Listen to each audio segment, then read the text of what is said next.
Hello, Rhonda. Rhonda, you're right. Hello, Magdi. It seems that at every moment there is a choice to be made to place the attention on the objective world or on the absolute. Yes, very beautiful. Is that a correct understanding? Yes, that is a correct understanding. Sometimes the attention is pulled to the objective world and the absolute seems to be hidden. Is that correct?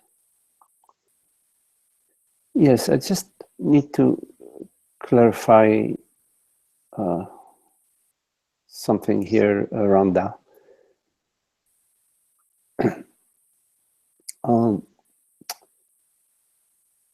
The interest in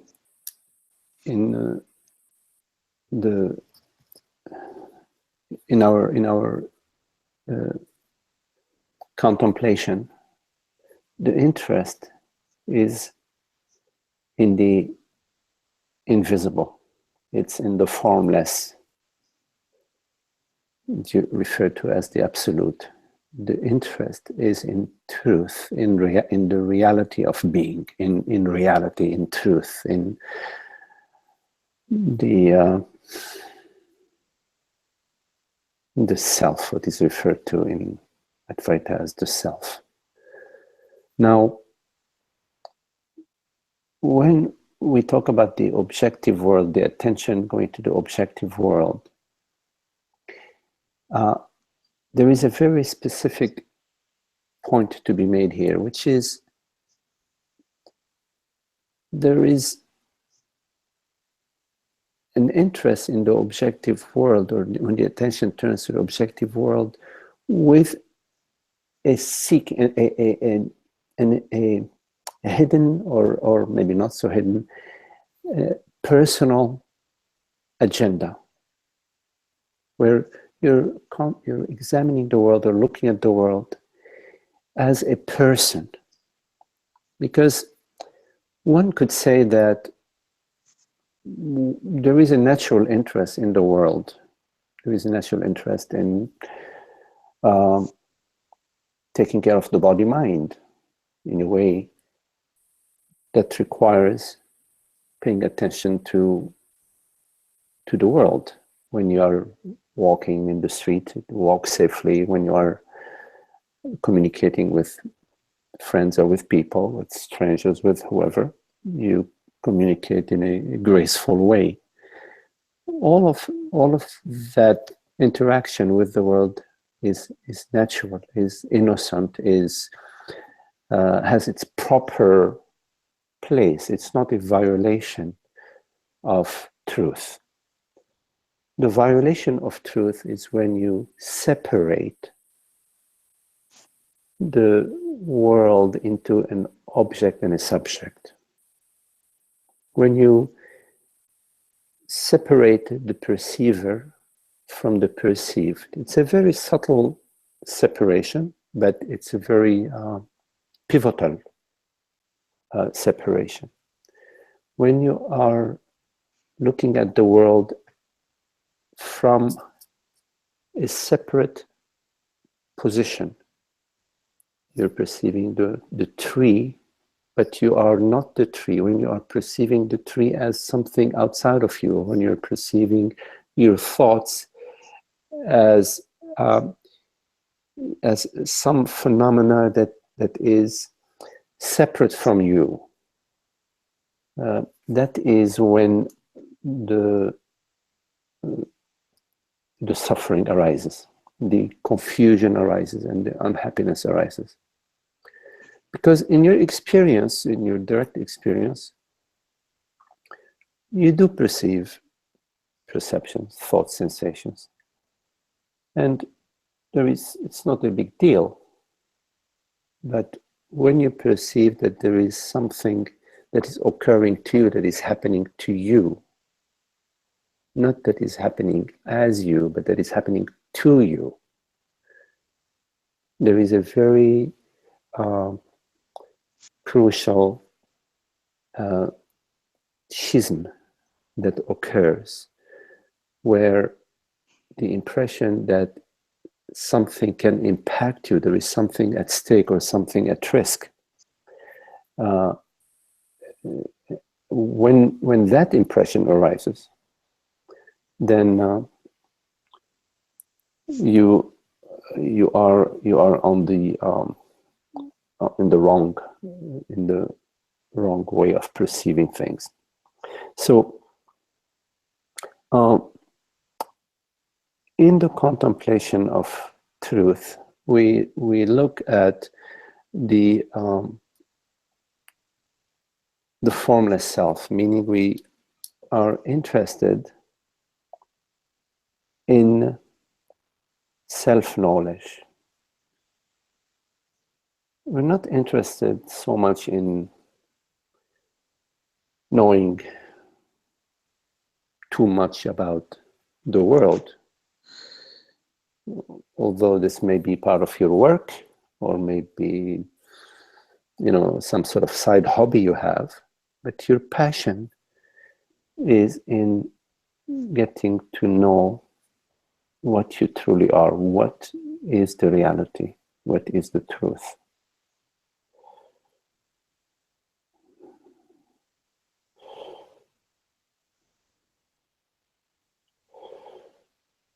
Now,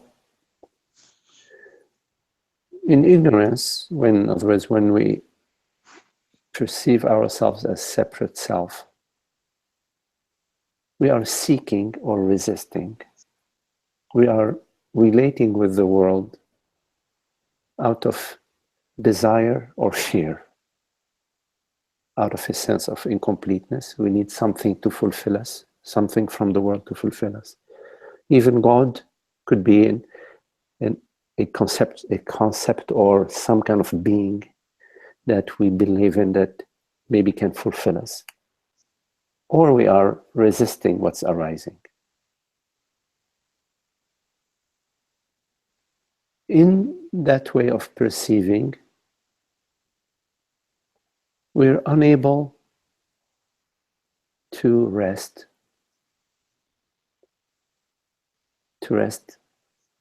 into God's grace, to rest as being, to rest in the peace of being.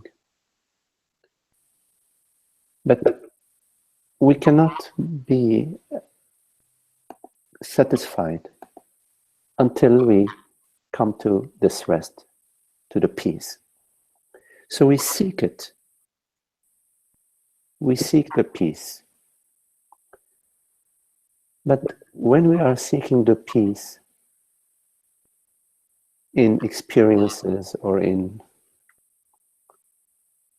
objects, in impressing people with our image, or in relationships, in having somebody, the company of somebody, fulfill us. This happiness that we receive from these forms, from these pursuits, is fleeting. It does not last. And so we find ourselves unfulfilled and disappointed.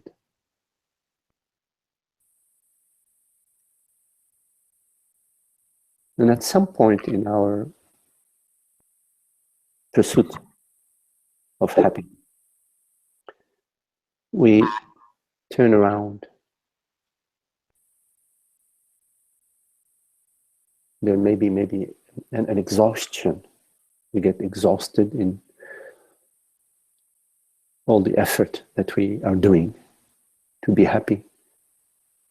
And we stop. And in this stopping, there is a moment of rest and a recognition that the rest that we are seeking is here within us. And this is when our investigation turns around.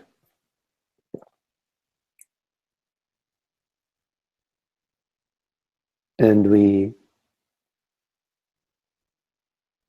follow a different path.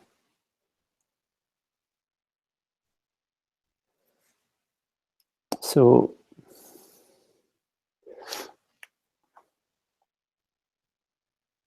I would say watch not so much when your attention is pulled to the objective world, like you say, but watch it when your attention has a personal quality to it, meaning that behind this attention there is a personal intention. So attention that is void of personal intention is a relaxed attention. In a way, it's being drawn to, for some reason, towards something, maybe a thought, a perception, an experience. But it's not coming from any sense of lack, or it's not seeking any fulfillment in the attention. When you say, I am able to know when identification happens, what do I do then? So when you notice identification, at that moment there is understanding. And you can rest in that understanding. Usually when we notice identification, or we notice that we are being reactive, there is a judgment that comes with that. We start to judge ourselves or judge somebody else, that they are the cause of our identification. But a noticing that is void of judgment has a purity to it, has a quality to it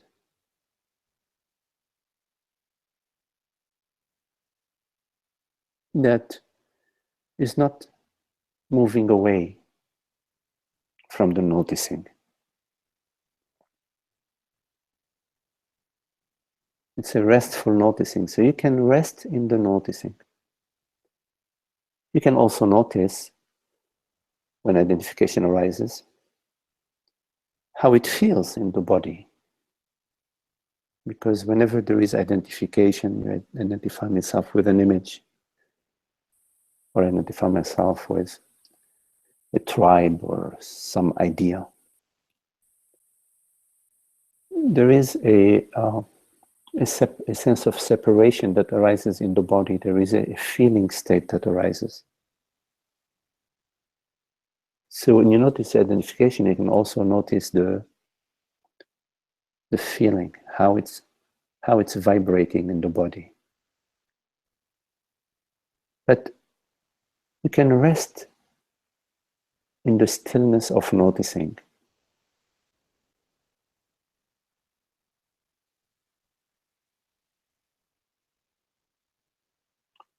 Allow God's grace, because it is via God's grace that there is this noticing. Outside of grace, we are in our reactivity, in our judgment, in our accusations, in our defenses, in our blaming, in our begging, in our imposing. But when there is grace, we notice that. We notice how it feels, we notice its impact in the space, on its impact on ourselves and its impact on others.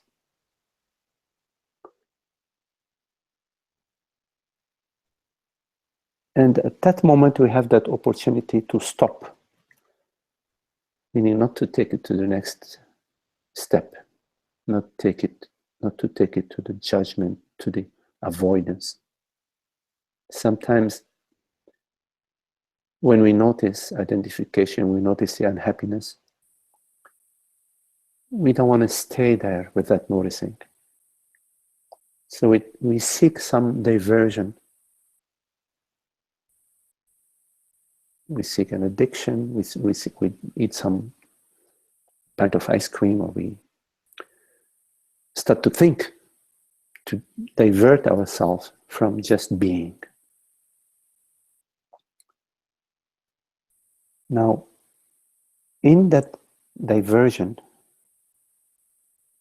there is a hidden impression that I need to get out of here because it's not safe. I need to go somewhere else because it's not safe. But there is really nowhere else to go. And there is no need to go anywhere, because you are always safe as God's being, as consciousness, as universal being. You are safety itself. You are safe.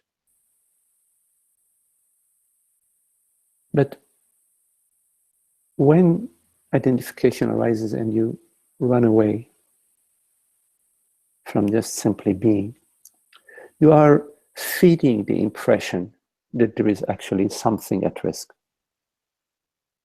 And you perceive and you experience as a result of that, that yes, there is something at risk. But when you stay still with the noticing, as the noticing, with whatever sensations and feelings are arising, you remain still, open,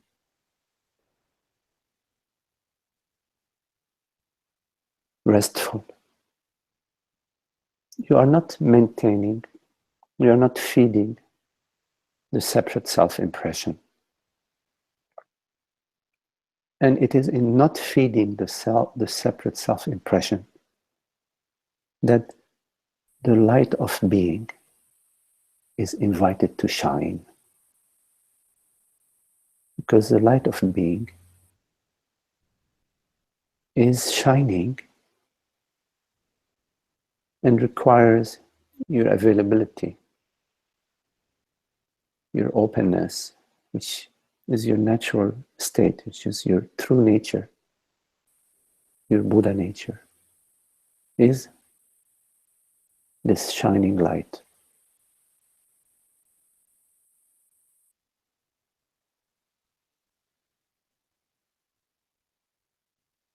So notice the tendencies to wiggle your way away from what is arising. Rhonda, you're right, yes, there is a contraction. You're very right about feeding the impression. Thank you.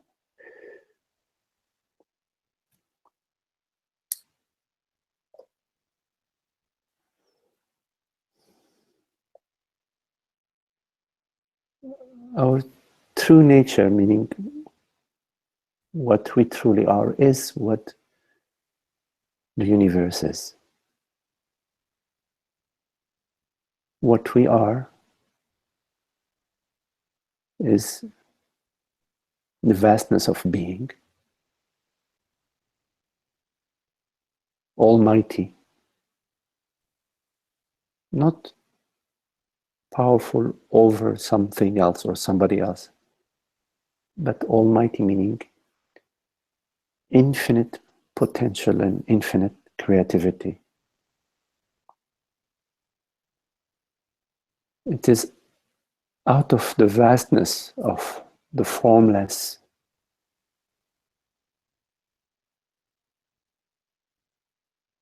that all impressions arise. The mind, the forms, the shapes, the sensations, the vibrations.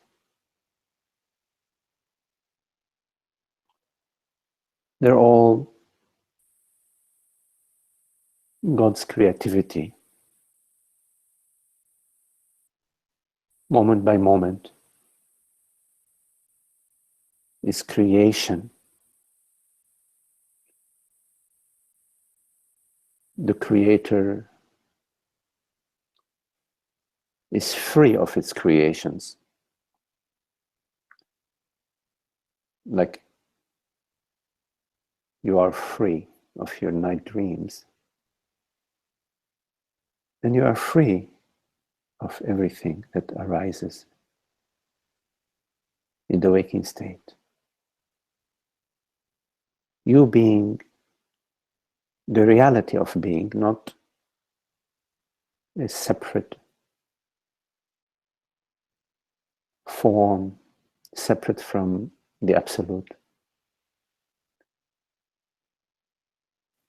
You are the absolute resonating as that, the deep mystery of being, infinite, absolute.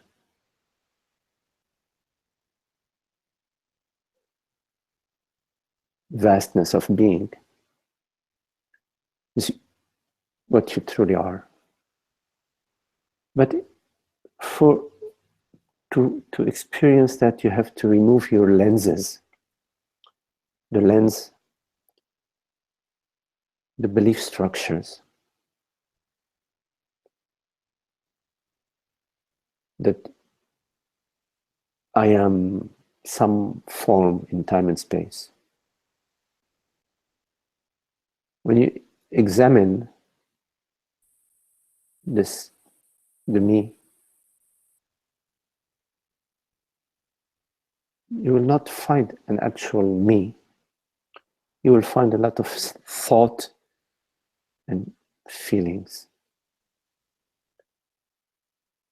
And if you look beyond the thoughts and feelings, you will find the eternal being, universal consciousness, awareness, the reality of everything, the one reality, the reality of all your experience, the reality of I am what I am.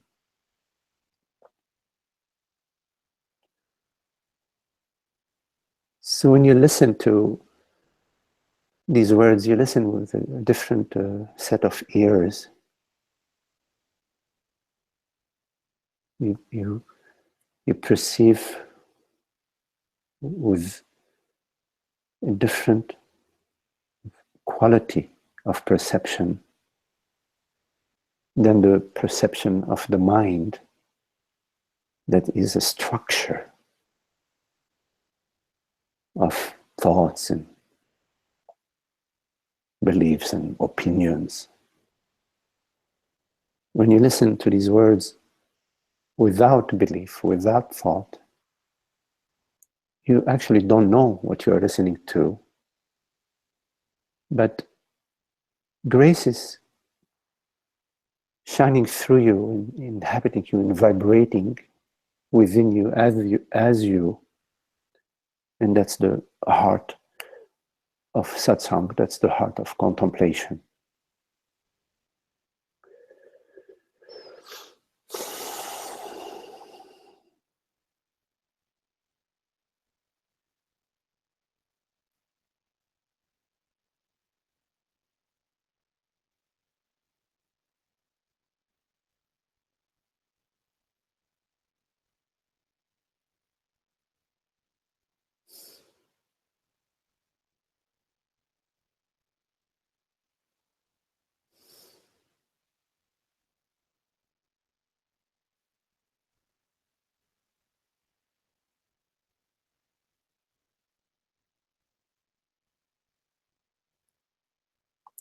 You have to be willing to let go, meaning to open your clenched fists.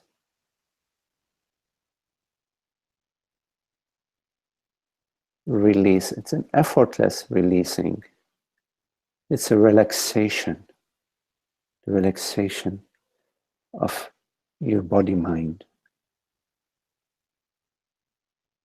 In the relaxation is a shedding, a natural, effortless shedding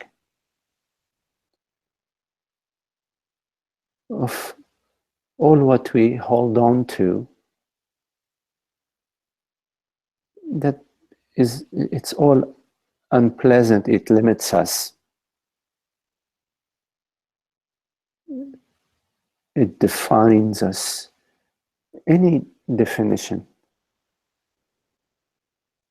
is a form of reduction, a diminution, to diminish, a diminution of our wholeness. We believe that we need to hold on to our identity and to make sure it is solid, healthy.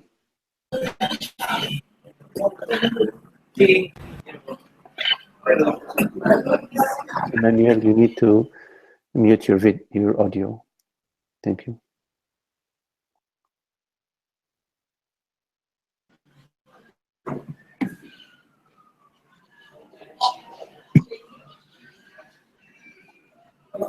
So we enter into the kingdom of God in our nakedness,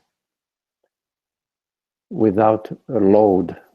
We don't bring with us our luggage, because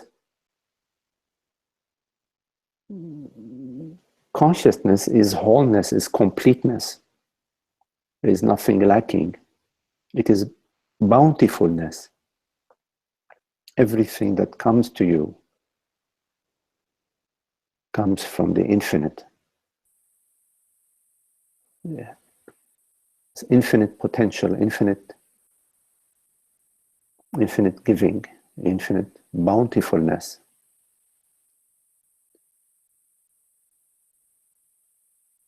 We think that things come to us from our personal efforts. We learn the hard way that that's not true. You can do a lot of effort in business, in life, in your family, with friends, in relationships. And you will learn the hard way that it's not via any personal effort that anything comes to you. Everything is given to you from beyond. Everything comes to you from love. Love is not personal. It's absolute. And love is absolute, and you are the absolute. You are not the absolute as an image or as an idea or as a belief.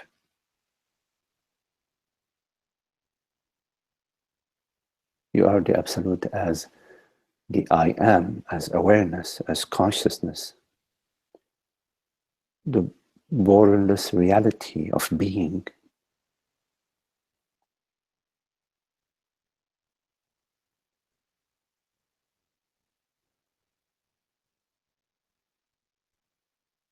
So when you replace personal effort with love for truth, which is love for all of God's creation and God's creativity,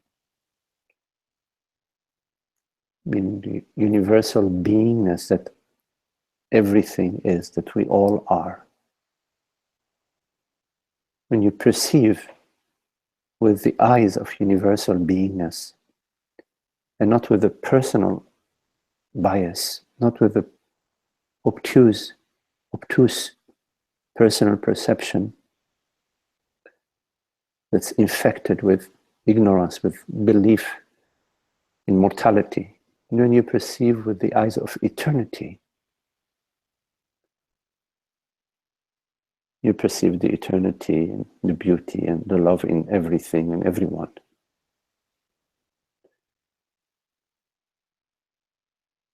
With the personal belief comes tremendous angst and worry and trouble. Worry about tomorrow, about my life. Confusion about what should I do.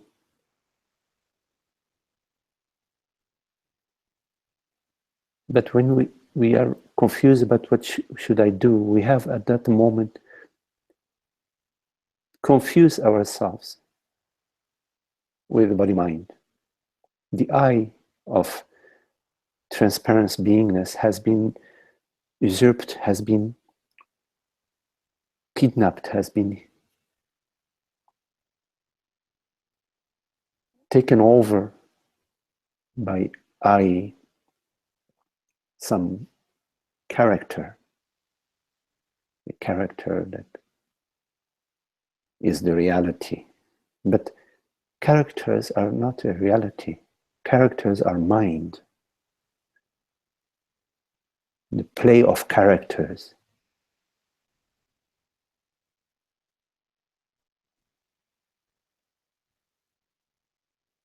arises in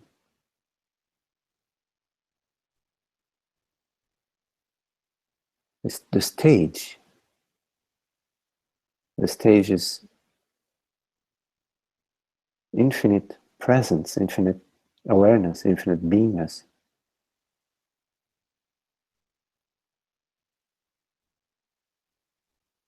Look at everything that you experience, arises in the space of awareness. And the space of awareness is infinite, borderless being. Rhonda, you're right. As I live the truth, I find that there are many interests. There are many interests that are falling off. Events, objects, and some people are falling off. Is that common? Yes, Rhonda. When you are living the truth, your interests they change. Your interests they change from the personal interests into love. Your interest becomes an interest in truth, an interest in God's consciousness, in the revelation of the Absolute. And the interest becomes a love for truth, interest in objects, in experiences, in people. You will still find some interests, in the world. You may find interest in listening to some beautiful music or being with friends who have that quality of love for truth, who have that burning fire within themselves to wake up to the transcendental truth. You will find that your interest may be more in maybe taking a walk in nature, or you may find some interest in some of the arts, creative expression.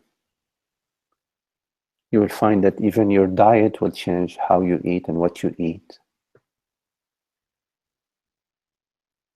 how you perceive the world. All of that changes.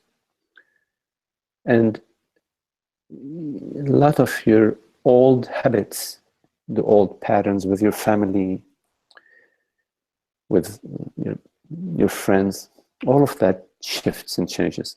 Some of the relationships that served their purpose, they naturally drop off. We don't hold on to our friends like we need them to feel like we are worthwhile or that we are alive. Or no, there is a self-fulfillment, meaning a fulfillment within oneself. And our attachments and grasping and holding and pursuing in relationships, in work, in money, or all of that relaxes. And we find more and more that there is a magical quality in our life.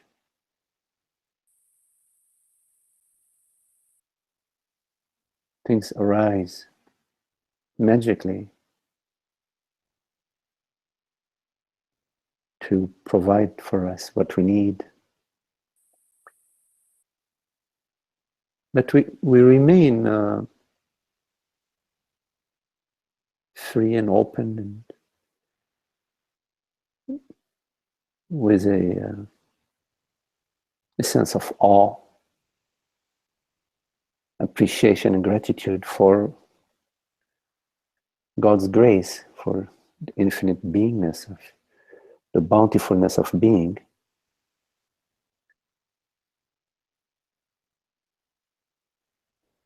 So there is a natural shedding. You will find that you will enjoy more and more companies of people that resonate with you, resonate with your love for truth, not with your opinions, not with your ideas, your personal ideas, but with your love for truth. People who listen, who contemplate, who explore, who are living with that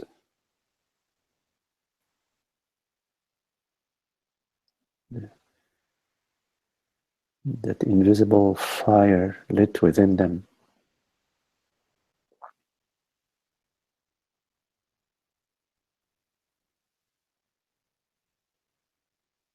You will find yourself more and more happy.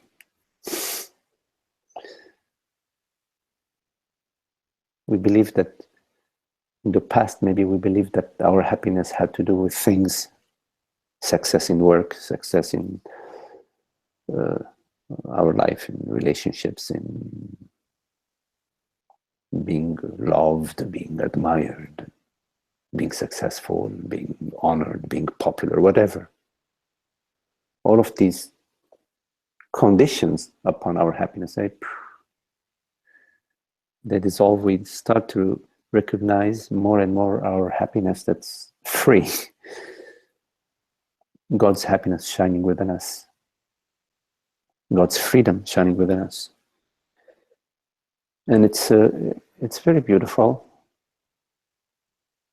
And what's magical about it is you don't find yourself isolated. You find yourself in the waking dream more and more fulfilled. You will find some very loving friends that arise around you, maybe a very beautiful partner, or in whatever is needed to be provided for you, for the body, becomes bountiful. There's magic to it.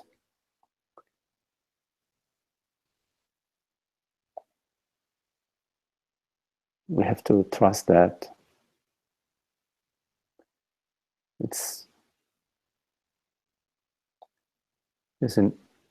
your trust in the infinite invisible increases slowly, but surely it increases. You find yourself more and more trusting the infinite, the formless being, than what the mind says, oh, you need this and you need that. Because there is a contamination in the mind, which is we refer to as separation. There's a confusion in the mind that has infected and corrupted the mind, which is that I am apart from God, that I am a being that is born and dies, which is apart from God, because God is not born and does not die. Consciousness is eternal, has no beginning and no end. But we forgot our true identity, and we have identified with the body, with a beginning in time and ending in time. Some sort of form, some mental, metaphysical form that somehow we have identified with, that we refer to as the body, as me, which is nowhere to be found.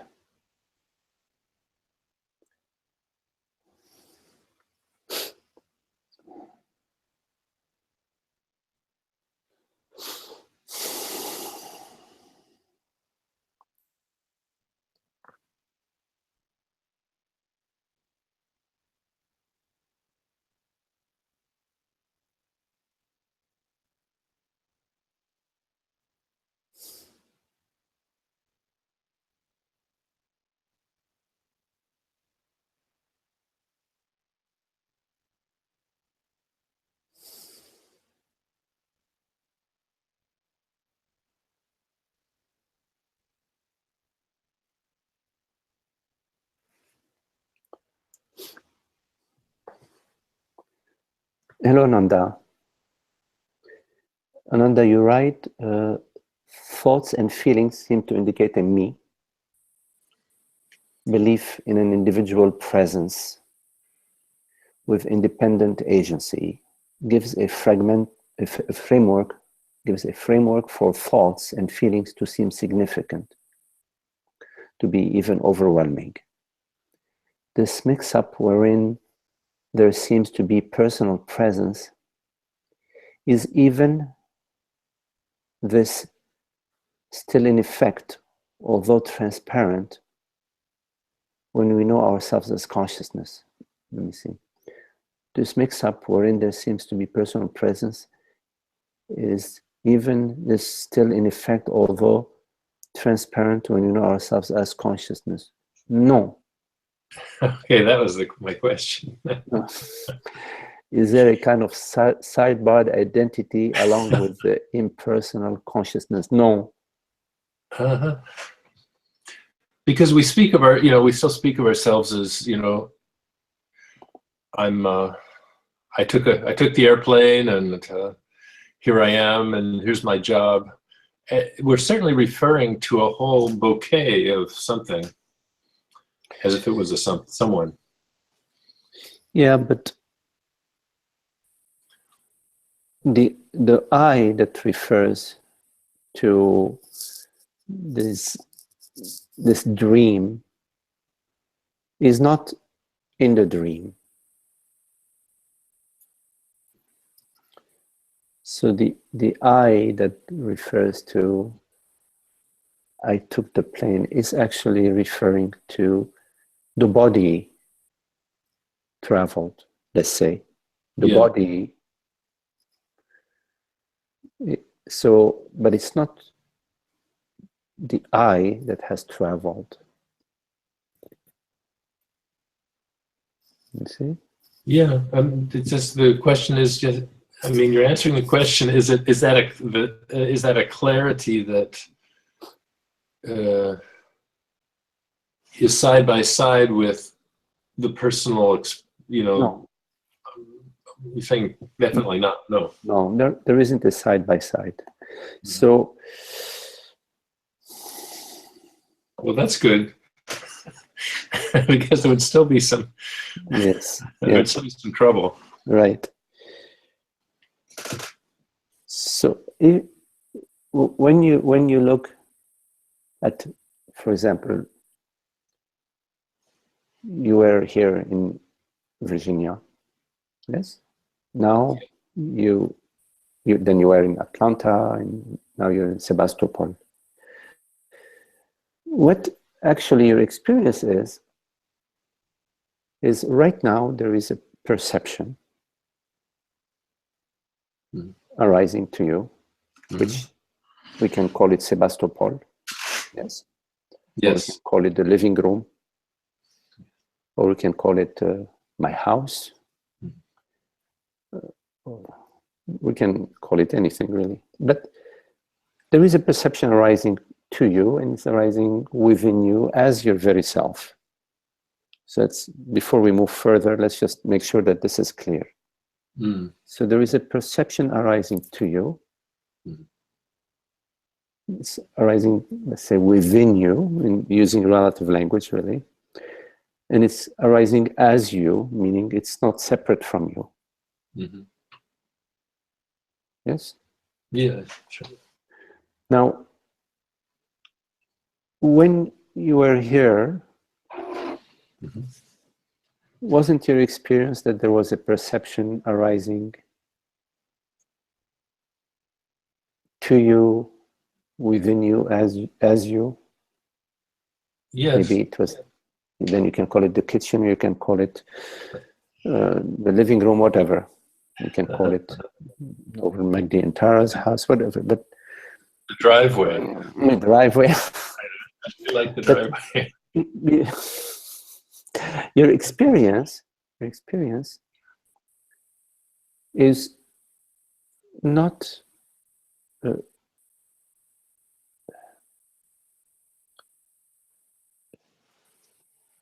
you are not arising in your experience your experience is just a vibration that's arising within you. Let's say some kind of dance, or like in your night dream.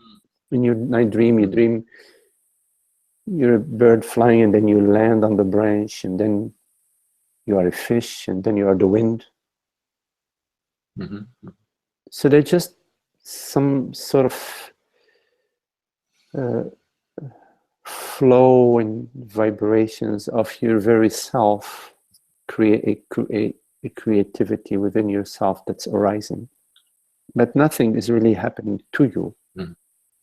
It's like when you stand in front of a painting, you have an experience, and then after a minute, experience changes, and then after 3 minutes, you just stay. Especially if a painting that has a certain quality to it, you will find that you're not moving anywhere. Nothing is happening, but yet all sorts of impressions are arising within you, and they're of course in front of a beautiful painting that has like a certain quality to it. You experience that beauty, that love within you.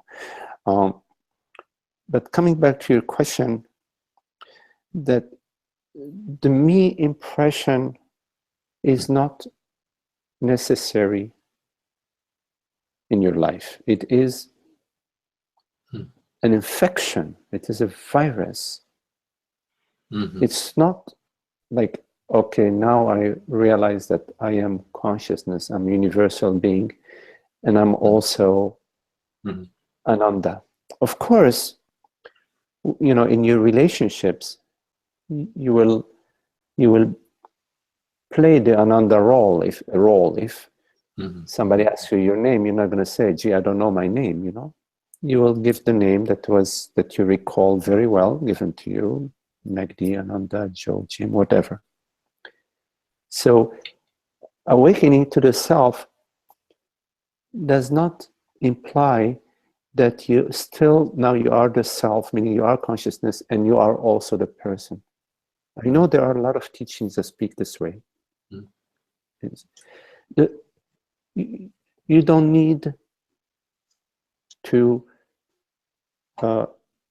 know that your hand is your hand. You say, "Oh, this is my hand," in order for you to carry those glasses when you need them and put them on. You don't need to say, "Oh, yes, I know I am consciousness, but I know that these are my hands, and now my hands are this. The right hand is doing this, left hand."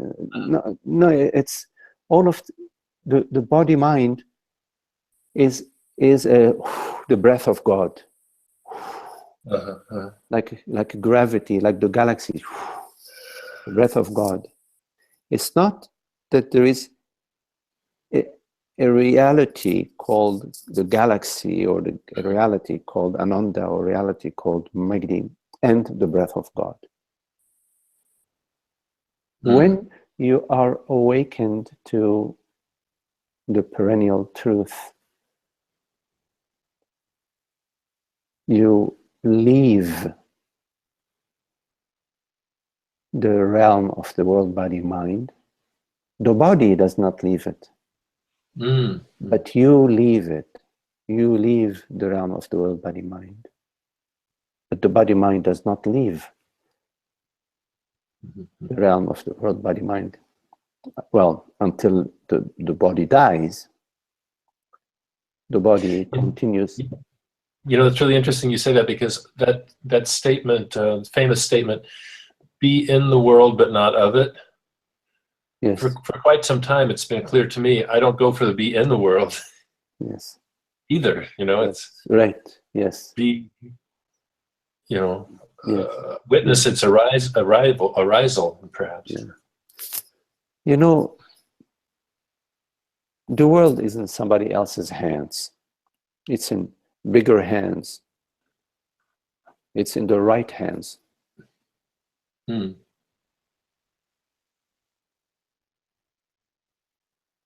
You don't need to concern yourself about the world. It's in the right hands. The thought that are needed for this body-mind to function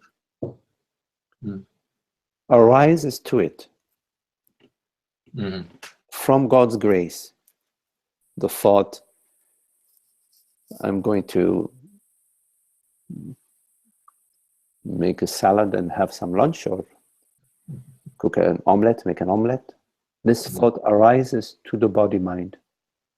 Mm-hmm. It arises to you, but it relates to the body-mind. Mm-hmm. You don't need to worry about this thought or identify with anything for the body-mind to function.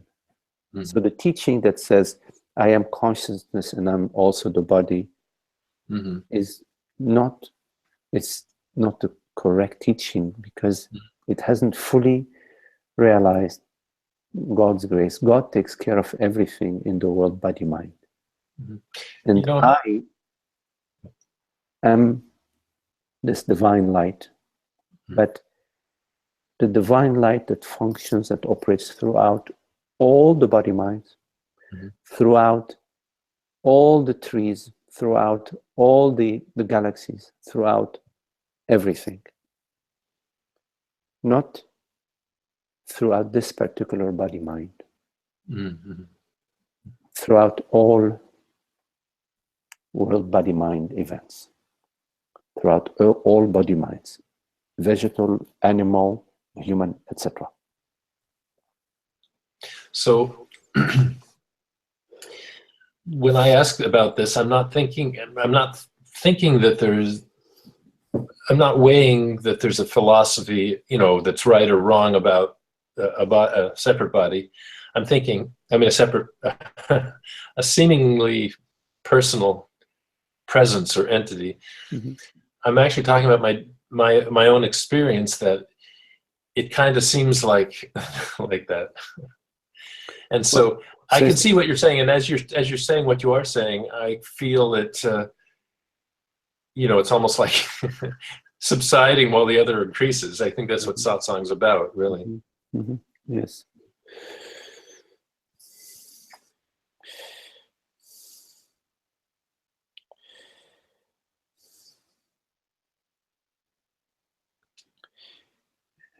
Everything that you do is a result of thoughts that arise to you, yes? Yeah. Like you decide to travel to Baja California, there's a thought that arises to you,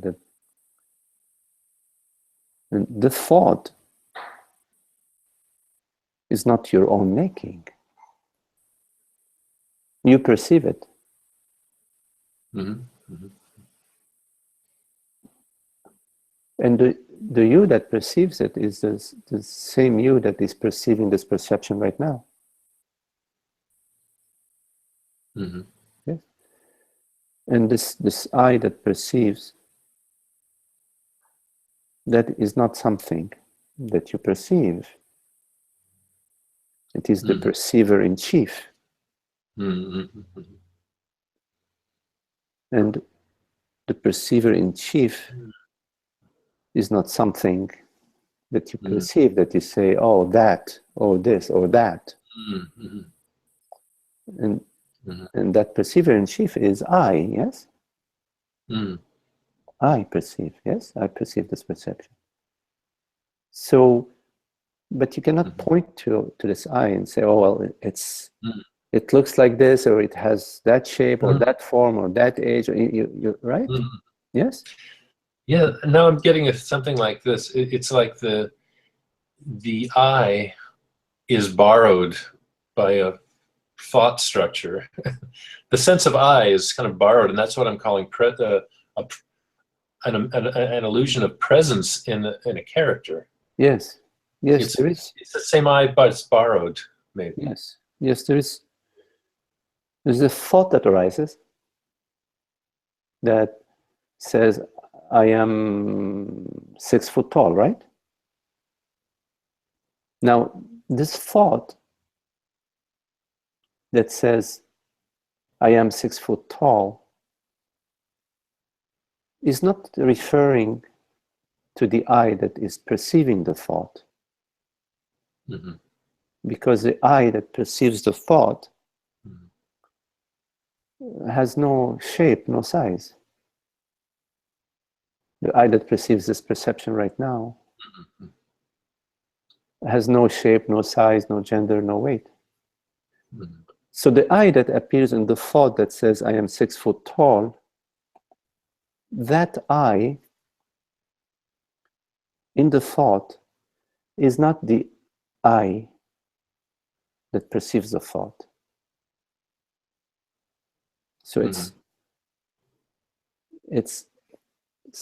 a thought. It's a thought I. It's an I/thought. Yes. Yes. Yes. But that I/thought in itself, if you look at this I/thought, if you go to it to grab it, is nothing. There is nothing there, right? Right. Yeah. I know what you mean. So even the I in the thought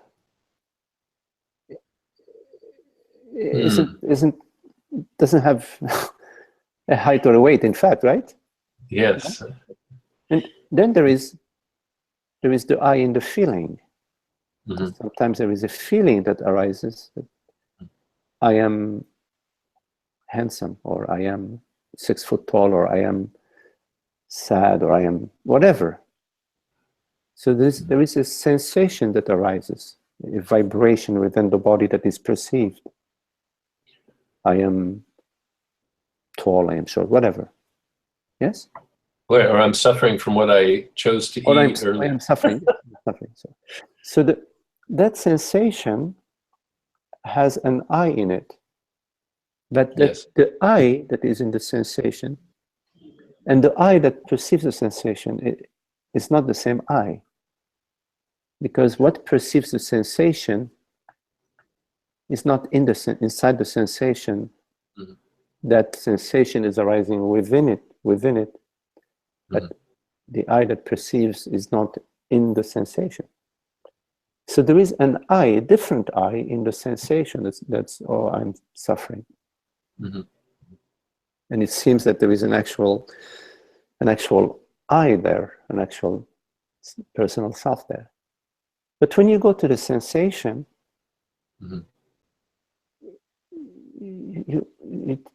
you don't you don't find anything. You don't find an I. You follow? Yeah. You find so the I is kind of an add-on, it's just conceptual add-on. Yeah, it's what we refer to as the illusion. You know, the identification, the unhappy identification, which we say it's an illusion, but we need to wake up from this illusion to the reality of the self, because it's not enough to say it's an illusion, because sometimes there is a Neo-Advaita teaching that says, oh, it's illusion, it's all illusion, the me is illusion. But until you sort of live outside of this illusion, until you become free of this illusion,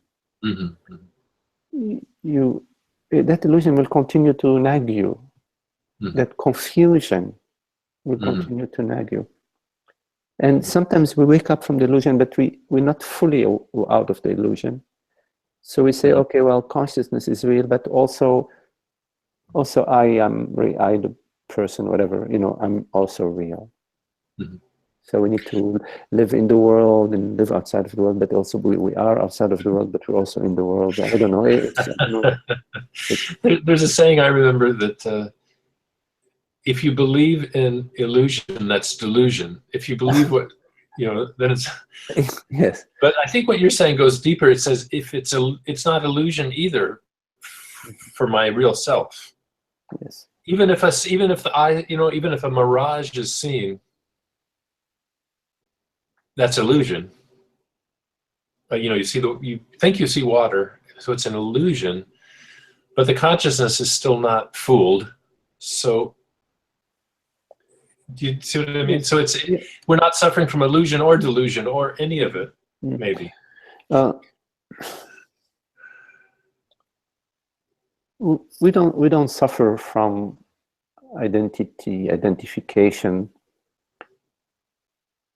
when our living experience is the formless self, you can't understand it. You have to live it. It's not just a shift in understanding. It's a shift in the entire, in your entirety. So there is the death of the me and the rebirth as God's being, as the infinite invisible. So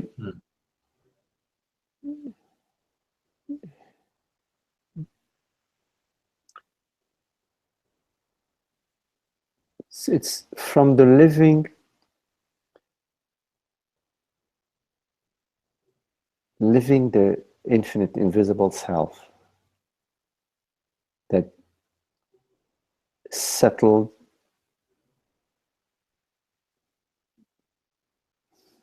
beingness, it settled the truth, settled as your being, then yes, there is no more illusion.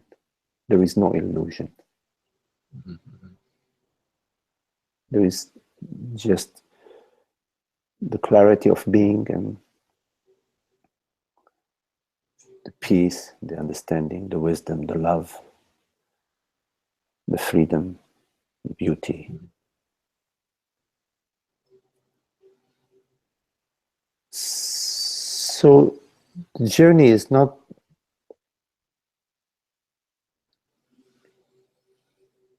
solely at the understanding at the mental level, it's also at the dying level, dying into being.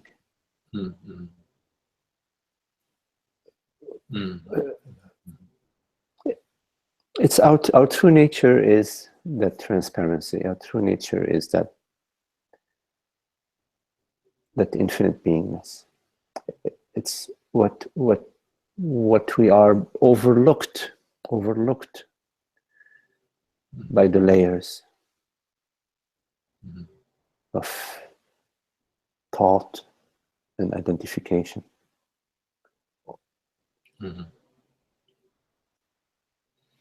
But in this very moment, which is eternal, this is eternity.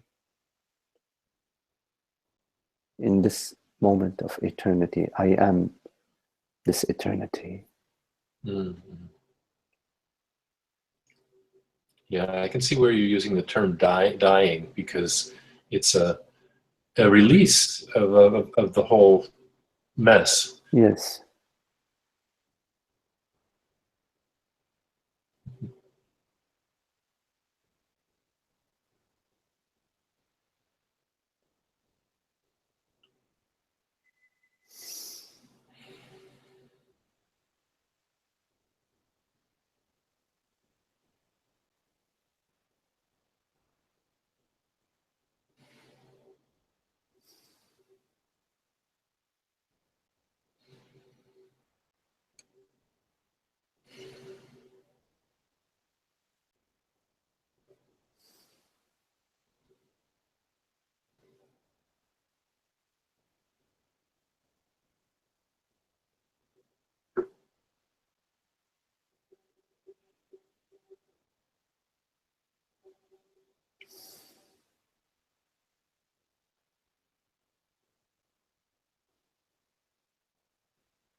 Great talk. Thank you. Okay, Linda.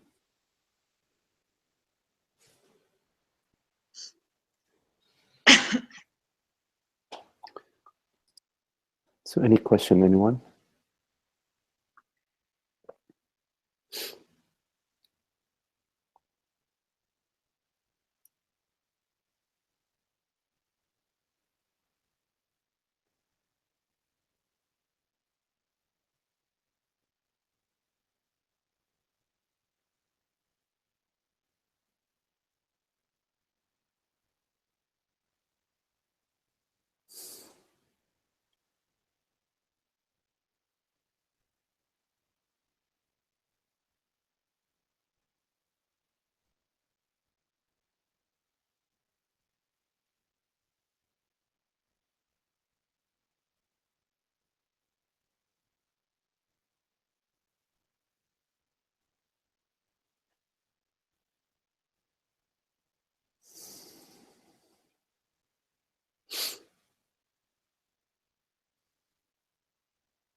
Yes, no one else has spoken up. I do have another Yes, Ananda. question. Um, I've been thinking about this, more than thinking about this um, fact about making decisions, especially when it comes to big decisions in life. You know, when things change, where to live, who to be close with, stuff like that. You had recently said that it's not even a decision. It's not even the pros and cons are weighed, and this is the decision or something. It's more like things just they actually change, and you just don't fight it. Maybe something like that. Mm. Yeah, I wonder if you could say a little more about that process, that way of seeing things. Yeah. So first, it is important to understand that when we are making a decision, we're making a decision as a result of certain thoughts and certain perceptions and certain experiences that we are having. Mm-hmm. For example, the thought may arise, that I want to travel to California. But that thought will trigger a response. You may find that, there is an interest in that, with that thought. And it may lead to the next thought is like, gee, I should look at my schedule. I would like to look at my schedule and let me see when I can make some time to go to California. And let me know. And the thought may arise, okay, let me find out Ananda's schedule so we can visit with him. So the decisions that we make are results of certain thoughts and certain experiences we have. Now, these thoughts, they appear to us. We perceive the thought. We don't create the thought as a person. So the thoughts arise to us impersonally. They arise from the source. They're God's thoughts. They're universal consciousness's thoughts that appear to us, to awareness, to presence. So they're like our dreams appear to us. And so we perceive, oh, I'm a bird, I'd like to fly, and so we fly in our night dreams. Similarly, in our waking state, there are thoughts that arise to us, certain events that appear to us. There may be a very beautiful sunny day. We look out and we perceive the sun shining onto the trees. So it's a perception that arises to us. And then the thought arises, gee, I'd like to go for a walk at the park. It's a beautiful sunny day, very beautiful how the sun is shining.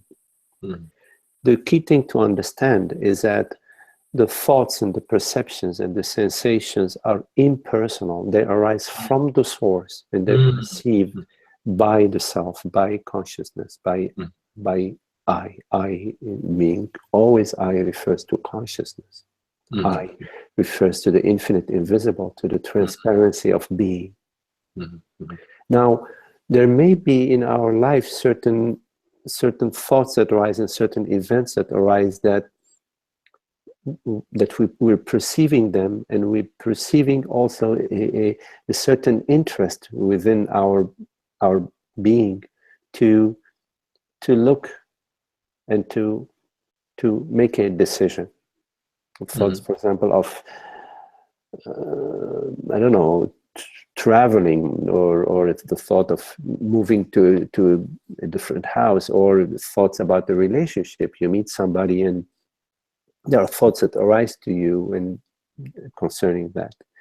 And sometimes it's not clear. I don't know. I don't perceive clearly if I should if I should leave, when I should leave, where I should leave, or if I should go right, or if I should go left. Should I take option A or option B? Mm-hmm.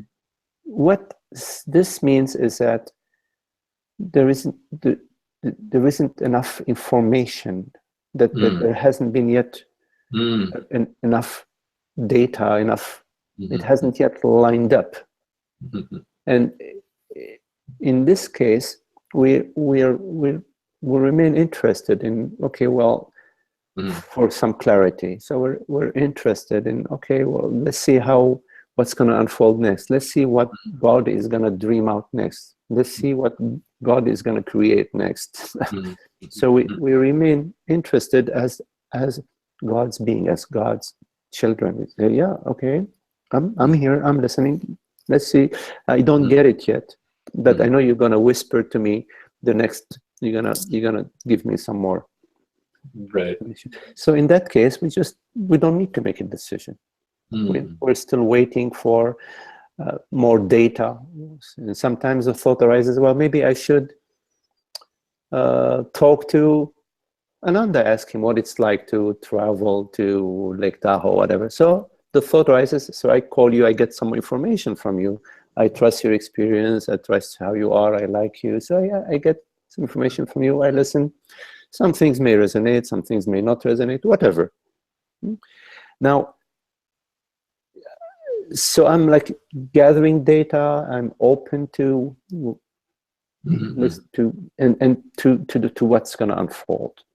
And at some point, there will be enough, the missing pieces will come in place and be, yeah, okay, I'm gonna go to Lake Tahoe instead of going to Crater Lake, whatever, right? And make that decision.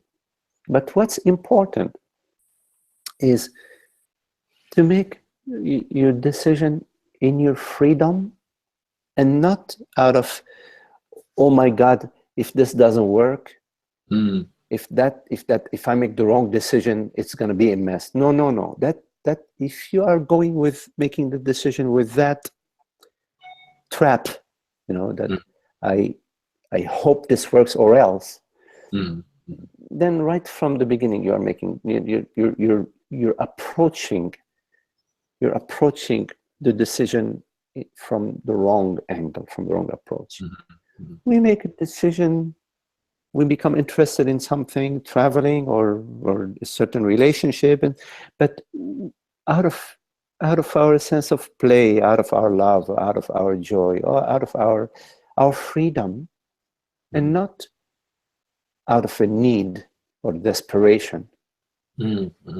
So there's the sword of Damocles, the l'épée de Damocles. Is that an English expression? That's something where it hangs over. The sword that hangs over your head. If there is a sword hanging over your head, you are doomed already.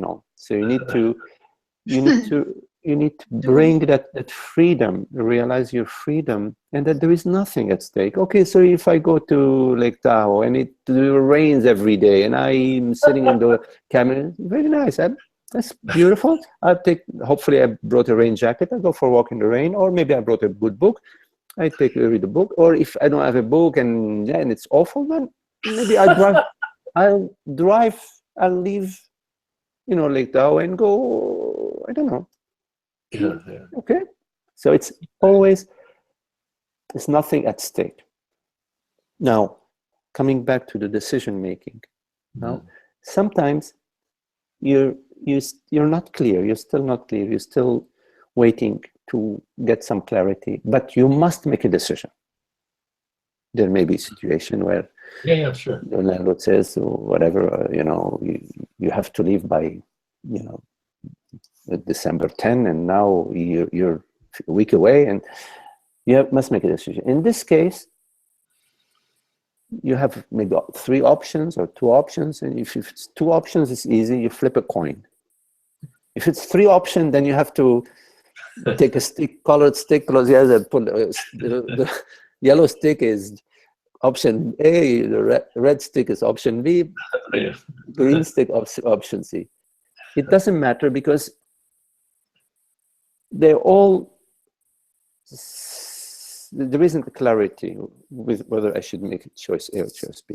So I flip a coin and I will go with whatever the coin says, or if the coin says or the opposite of what the coin said. Then you realize, no, I know what to do. It's not.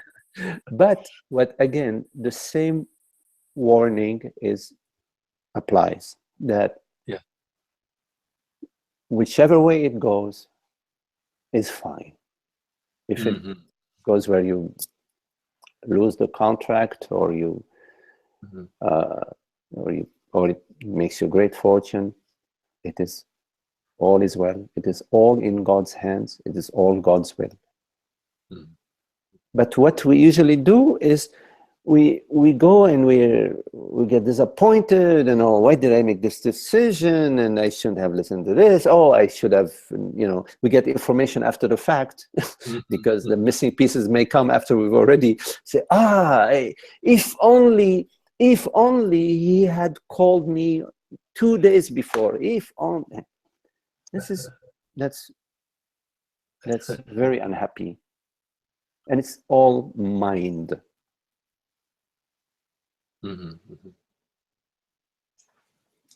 One more subtlety to this, one more factor is, if you feel that you might hurt someone else's feelings because your life changes and you do something different. Yeah. Someone's counting on you, there. You never hurt somebody's feelings. That is, you hurt my feelings is the biggest hoax. It's a big hoax. People play this game of you hurt my feeling or my feelings are hurt.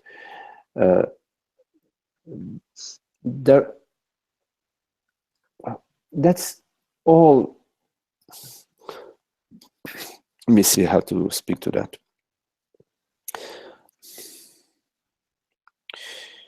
Your intention is really important. You're not intending to hurt anybody. But your business is not to make other people happy. Your business is to come to the realization, to the revelation of the self, to awaken from the dream of mortality to the eternity of the self. And there are some callings that happen in your life to move to a different place, to leave a marriage, to leave a job, to explore other avenues. These callings happen in your life. But above all, you need to realize that as long as you live as a person with that belief in mortality, there is no possibility of happiness. And if you're not happy, how can you make anybody else happy anyways? So that is priority number one, is for you to live with your gaze towards the truth, with your interest and your love for truth. Now, whoever arises in your life that accompanies you in that direction, it's very lovely. Whoever arises to say, oh, you're hurting my feeling and so on, now we have whose feelings? My feelings. What is this I? What is this my feelings? It's the illusion.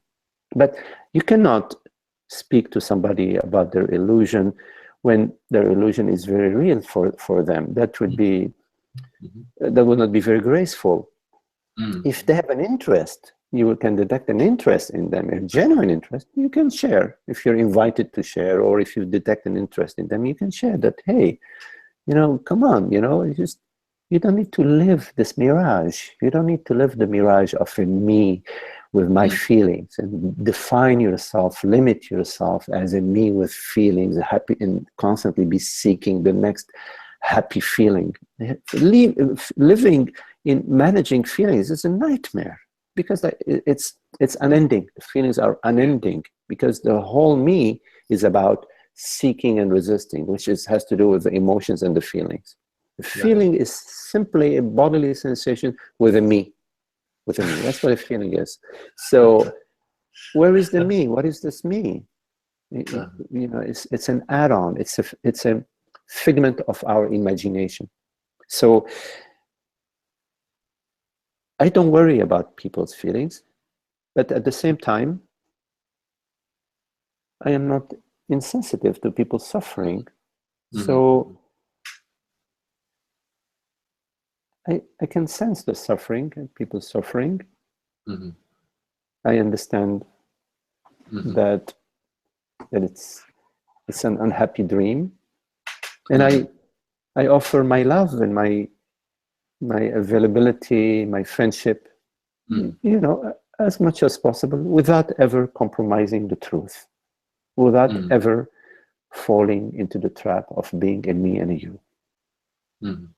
That would just reinforce the feelings. So sometimes we believe we are hurting somebody's feelings because it could be one of our patterns, one of our ways in which I am a me.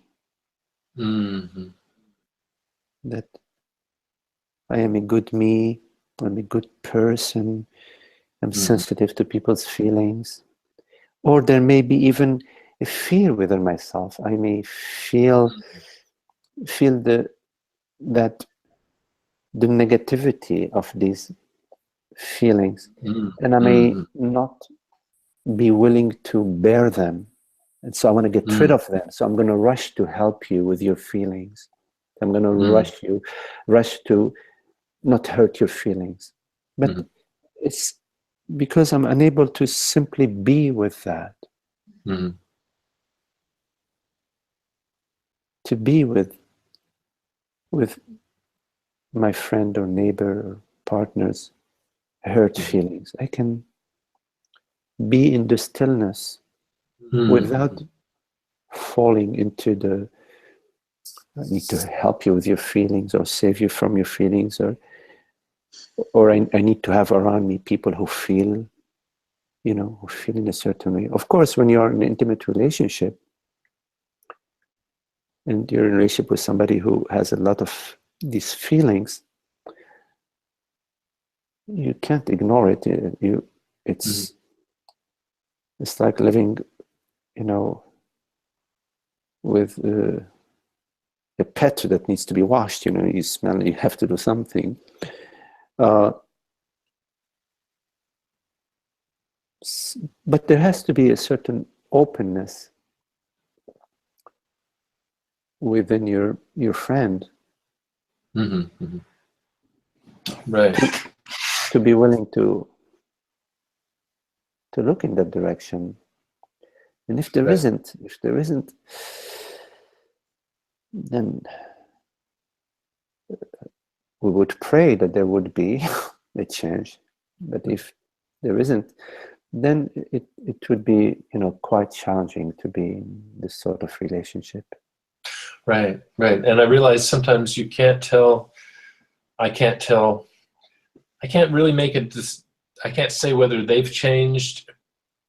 They're not as interested in what I'm interested in, or my interest has blossomed even more in like our subject, and it's just no longer really compatible or whatever. It's hard to say what has happened. Well, it doesn't matter if you have sort of, if you're now in a higher state of consciousness. Let's use this term, although there are no states of consciousness, but just use this term. If you're in a and your partner has not, or your friend has not, or whether you're still the same and your partner has regressed. It's really, it amounts to the same. It doesn't matter really whether you're more and more sensitive, you feel more and more unable to bear this, the unhappiness of ignorance, because that's what happens as we become more and more established, or more and more closer to God. We become more and more unable to bear the ignorance. We can't live with it. We recognize it, we acknowledge it, but we can't be part of it. We cannot be what is the expression, to be a partner of it, or we can't. Accomplice? Huh? Accomplice? Accomplice. We cannot be accomplice to it. It's impossible. But whether you've progressed and they have regressed, or doesn't matter. Or What just matters is your somehow somehow there's this thing of now this, I don't know, I'll say anyway, sometimes there's like an excitement that fades from a relationship, and you can hardly say why. Mm-hmm. In the relationship. Being together. And then maybe the point is, it doesn't really matter to Yeah. Well, in a relationship is between two people around love. Mm-hmm. Ideally around love or for truth. Now there can be relation between people out of a common interest. We both love music. We both love traveling. And so we have a common interest. So there has to be some sort of strong bond between the partners. We're both very gentle, and we love each other's gentleness, and so there is that's the space between us. We share that. Now, when one is like a truth lover, and the other is more interested in the world, the truth lover is going to become more and more in their contemplation. They become more and more transparent and non-worldly, and the worldly person is going to be still worldly, and there is going to be some conflict, because usually at the worldly level, at the identification level, we want things. I want something from you. You have to provide it. And when from the personal self, the one thing they never fulfilled, what we desire never really fulfilled. So we have more. The desire is almost like unending. Now I need this. Next I need that, and then that doesn't work. I need more. That creates sort of an impossible situation in the relationship, because when we are drawn towards God, we're not so much drawn to provide, somebody with it's a spaciousness. Yes. Not a yes. program. Yes. Now, I am not talking about like when I was married and I had children. I was still working and providing and taking care of their food, shelter, and clothing. I'm not talking about that. Of course, you provide food, shelter, and clothing to yourself and to others, whichever way it works in the relationship. I'm not talking about that. I'm talking about this psychological emptiness that we want to fill. We want to fill it with things that is impossible because it's bottomless, you see. Right. So when you are growing apart from the relationship, sometimes also you grow apart in a relationship because maybe you come in with your expectations and your expectations are not being fulfilled. So you may have your own conditions in the relationship, and the other is there available to you in a loving way, but they're not meeting your conditions. And so then you leave the relationship because it cannot work, and you go to somebody else now you have the other person doesn't fulfill your conditions, plus your conditions are changed, maybe they've increased or they become more complex. Then you move to the third person, and now you know, so at some point in time you realize that you are living with the limitations of your conditions.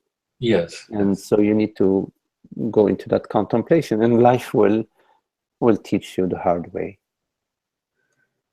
Right. Right. It could be exactly. Somebody could do that with work. They could try one thing, try another. Say, it's never quite right for me, and sure. Whatever. Well, this is another great conversation. Thanks. It's very helpful. Yes, Ananda, because the fulfillment we are looking for is non-worldly. Yes. Mm-hmm. Yes. So is it? Can we say in a different way that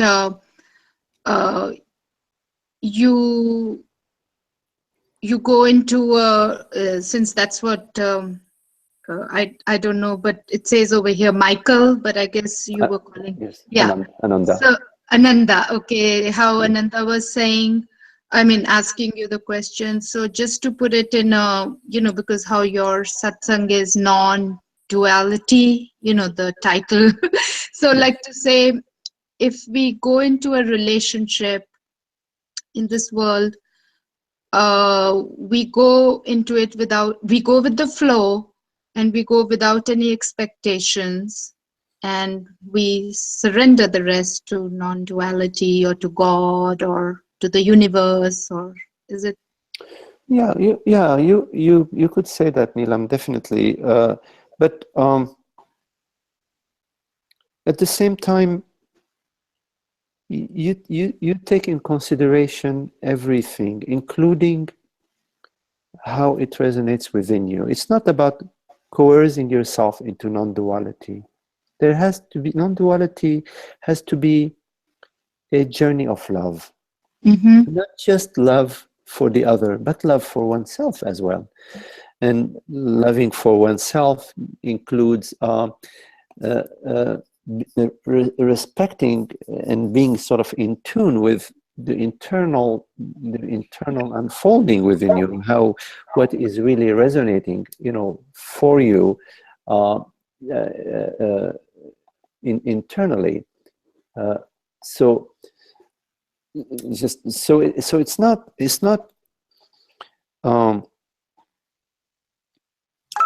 it's not cut and dry. Mm-hmm. As you come into the relationship with non-duality and you surrender everything to non-duality. Let's say you are in a relationship with somebody who is abusive, and you say, well, I should be in this relationship in a non-dual way, and it may make sense for you to leave that relationship or to relate from a distance with a person like that if you have children or whatever the situation is. So Yeah. I would say that there isn't a non-dual rule of thumb around how to be in relationship, because relationships are alive. They are there. You cannot put them in a box, in the non-duality box or in any other box. Non-duality is alive. It is alive. It is not just some practice or some idea. We live in the contemplation of what is happening right now. Am I right now living in a contracted way as a me and a him, me and a her? Is there more to it than just how this is unfolding? Is there a way of living, of being that is spacious, that is open, that perceives the other as myself?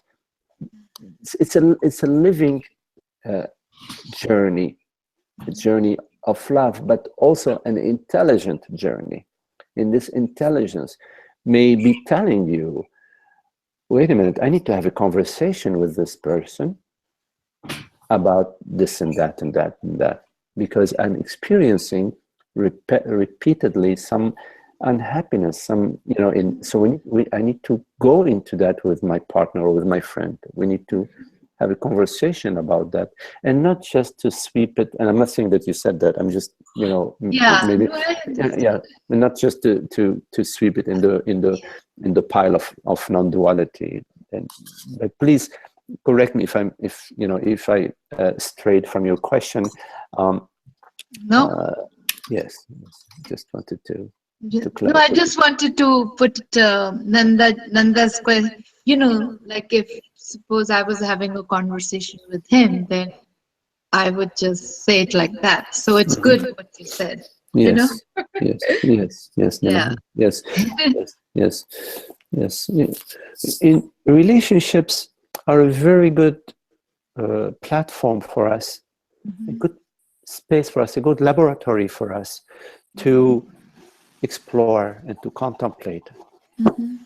All the stuff that's hidden within us has an opportunity, not all of it, but you know, quite a bit of it in a relationship has an opportunity to surface. And these identities, these beliefs, these structures is what we refer to as the me. Right. Well, that's what I was. That's what I mean. So I was just talking about him, but going back to the discussion that you're doing. I mean that you are talking now.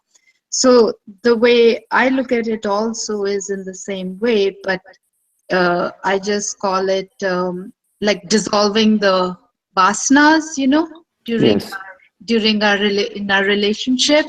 Yes. So that's how we dissolve our vasanas, and then we go with the flow, and you know. And sure. Like you know, how you said, to have a talk, like a voice. Yes. You know, Yes. we should always do that. You know. Right. Yes.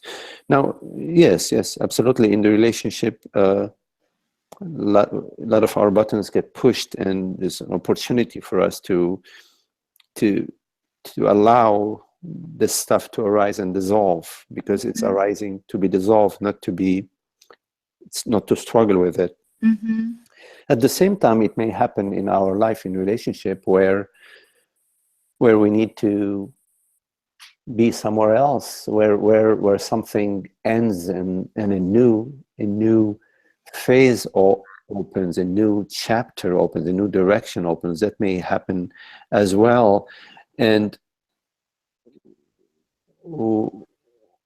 it may be that there is all the work that is possible for us to be done has been accomplished during this phase of our life, and there is a new phase now that is arising where we can go into some other vasanas that are unable to be consumed or resolved or settled in the previous situation or circumstance. Did I express that clearly, or should I say some more about that? Well, no, I understand, but I don't know if other people. Okay. But what I also want to say is, in the past satsangs, what I've heard from you, like you know, it just I guess resonates, or I understand, and it's really helped me a lot. Just just like how I said this and what you say, because it just gives me my next, like this is what I should, this is the way it's meant for me in the satsang, what I heard. So I feel good, and I feel, like for example, I don't know if the other people were there, but I know Richard was there in the satsang that we did in your house, Yes. So like just now you said about it's a new phase and then new vasanas. So remember how I spoke about my sadness. So it's given me so much, and it's good. It's good. Okay, good. It's good. Okay. So I feel much better even from that. I think it was just a month ago, maybe when we, or maybe Yes. two or Yes. 3 weeks. Yes. So it's good. It's good. Very good. Thank you. Yes. Yes. Thank you.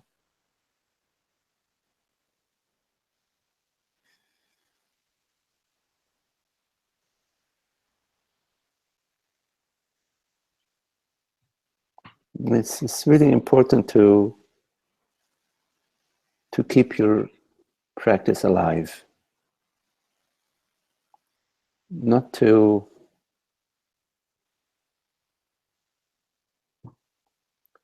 have some cliche about how to do your contemplation. It has to be fresh, moment by moment, and you don't know what may arise in this very moment. That has to be freshness. There is a freshness to whatever arises.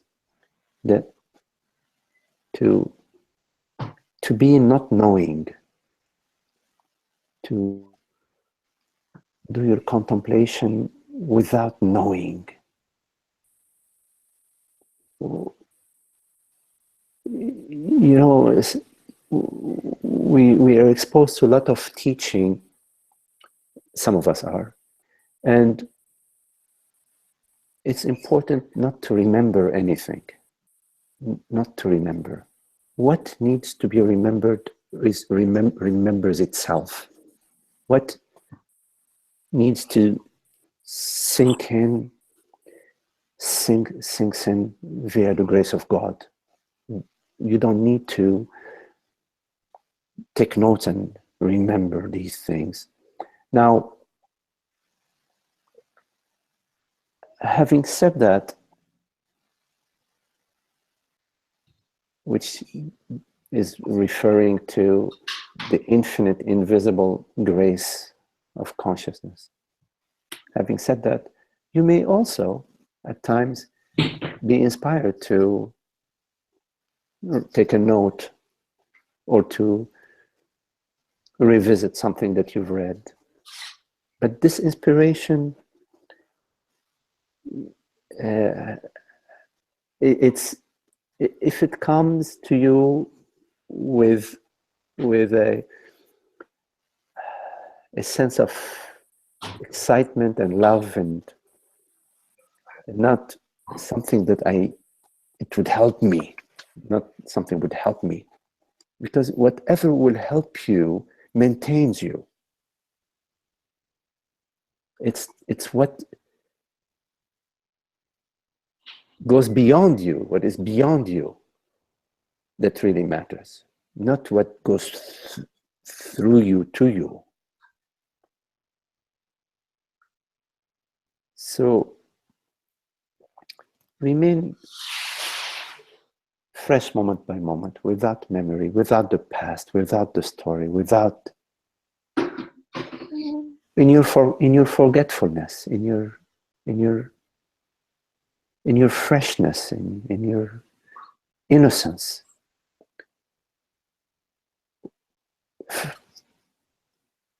You don't need to carry anything. You don't need to be anything or anybody, or have anything or be anybody. All this is burden. You are that infinite beingness. You are that borderless awareness. You are that. That's alive. That's what we refer to as life. Life is not things and events. Life is the invisible, is the reality of being.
Well, it's been very lovely to be with you all.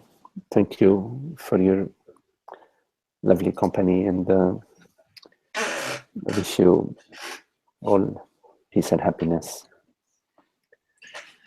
Thank you, Thank you all. Mandy. Okay, see you, Ananda. Okay, goodbye, everybody.